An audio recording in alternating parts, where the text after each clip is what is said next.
Okay, I've decided to do this one foundation style. And, well, everybody has probably seen the tutorials for that.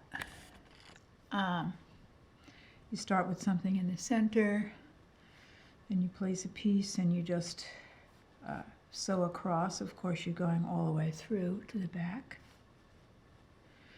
And then you just turn it, and some people press it, but basically with old fabric you hardly ever need an iron. And then you continue around. So I pulled out a bunch of browns, mostly stuff that I've dyed myself, some not. You know, I don't usually work on a foundation. But you get the idea here. You can cut as you go. Also, for some reason, yellow fits into brown. I think I'll use this one. I guess kind of the nice thing about this is that you can kind of more see what you're doing. Maybe cut and adjust as you go. Maybe a clearer kind of composing. But I think that probably the thing that interests me the most is you could just start with the block size that you want and keep going around until you fill it up. If you were going to make a quilt or something, that makes sense to me.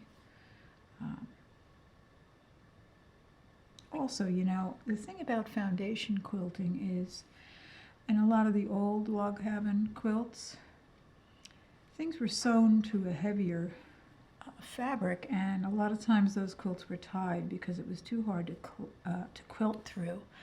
So, you know, my personal suggestion would be to use a really thin fabric for the foundation, so that wouldn't interfere with whatever you do later.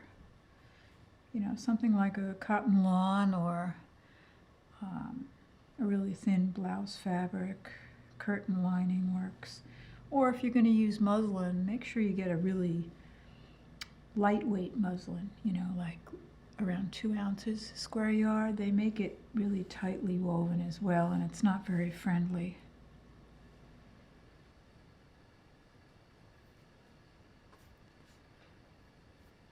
I'm working flat here. I do that a lot.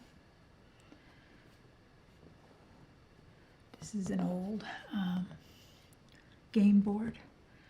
I use it as a lap board sometimes, but also I don't know if I mentioned, but these running stitch seams, depending on what I'm doing, I very often do 1 or 2 stitches in running style and then do a back stitch. That's just something that I have the habit of doing. It's a little bit stronger, but the thing about a back stitch, because it loops back, if you ever want to work with what you're doing, you want to cut through the seams. It keeps the thread from, you know, unraveling or pulling out if you happen to cut across a seam or something like that.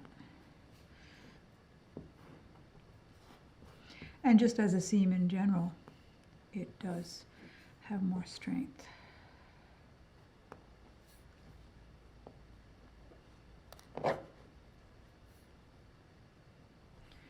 So I guess I'm on my way here to a brown cabin. I chose this. I had trouble finding some red, but so that I would have the fire inside. And I'll keep going. You know, it just occurred to me, you know, what if I make the cabin, what if I cut it into a circle? I'd have a cabin dot.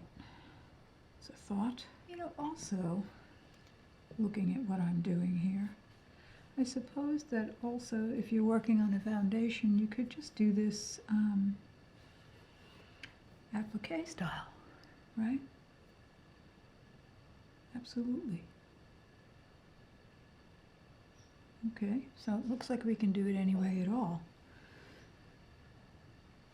So you don't have to work flat. You know, sometimes I work flat just to start the seam.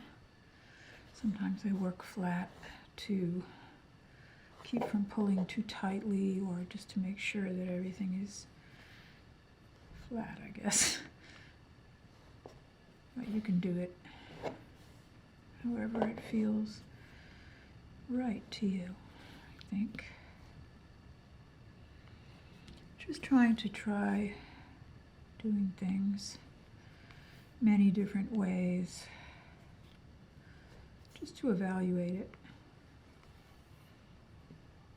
I suppose if I made the foundation a little bit bigger, I could actually probably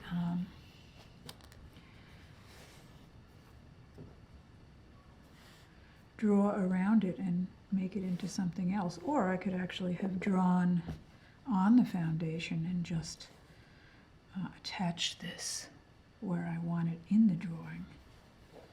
So anyway, here we are.